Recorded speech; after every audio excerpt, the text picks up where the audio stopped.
ഒരാൾ വിവാഹം കഴിഞ്ഞിട്ട് അയാൾക്ക് 10 വർഷം കഴിഞ്ഞിട്ടാണ് ഒരു കുഞ്ഞുണ്ടാവുന്നത്. അപ്പോൾ ആ കുഞ്ഞ് ജനിക്കുന്ന സമയത്ത് അയാൾ ഗൾഫിലാണ്. അപ്പോൾ ആ കുട്ടിക്ക് ഏകദേശം 2 വയസ്സായിട്ടാണ് അയാൾ ആ കുട്ടിയെ ഒന്ന് കാണാൻ വേണ്ടി നാട്ടിലേക്ക് വരികയാണ്. അപ്പോൾ നാട്ടിലേക്ക് വന്ന് എയർപോർട്ടിൽ ഇറങ്ങി അയാൾക്ക് എയർപോർട്ടിൽ നിന്ന് തന്നെ കുട്ടീനെ കാണിച്ചു കൊടുക്കാൻ വേണ്ടി എയർപോർട്ടിൽ നിന്ന് കൂട്ടാൻ വന്ന ആളുകൾ കുട്ടിയുമായിട്ടാണ് വന്നിരുന്നത്.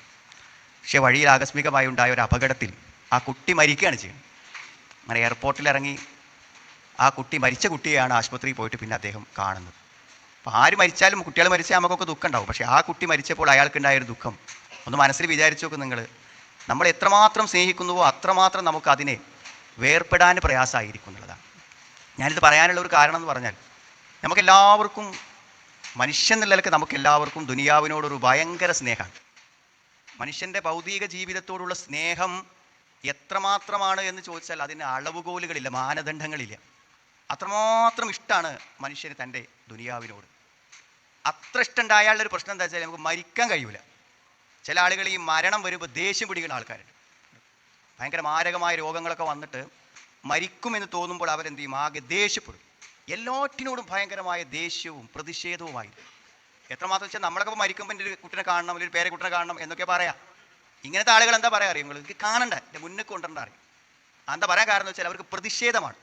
ഇതൊക്കെ ഇട്ടെറിഞ്ഞു പോകുന്നതിൻ്റെ അതിശക്തമായ പ്രതിഷേധം. അപ്പോൾ വല്ലാതെ ദുനിയാവിനെ സ്നേഹിച്ച്, അതുകൊണ്ടാണ് ഇസ്ലാമികമായ ഒരു കാഴ്ചപ്പാടിൽ നമ്മൾ ദുനിയാവിനെ സ്നേഹിക്കണതിന് പ്രശ്നമൊന്നുമില്ല. കാരണം നമ്മൾ അങ്ങനെയല്ലേ പ്രാർത്ഥിക്കൽ.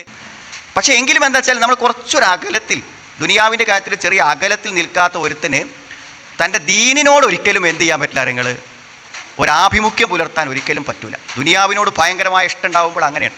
അതുകൊണ്ട് വിശുദ്ധ ഖുർആൻ നോക്കിയാൽ നമുക്ക് കാണാൻ പറ്റും, കുറേ ദുനിയാവിൻ്റെ ഉദാഹരണങ്ങളെക്കുറിച്ച് പറയുന്നുണ്ട്.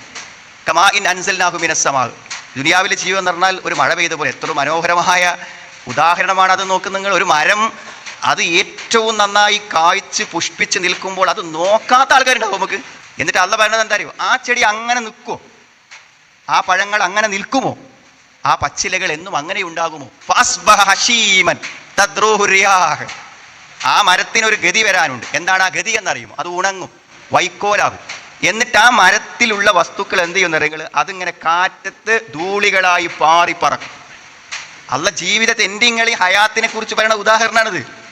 നമ്മളാ യുവത്വം ചെറുപ്പക്കാലമൊക്കെ ഇങ്ങനെ കാണുമ്പോൾ എന്താ നമ്മളെ കാണുന്ന ആളുകൾ അസൂയപ്പെട്ട് നോക്കും.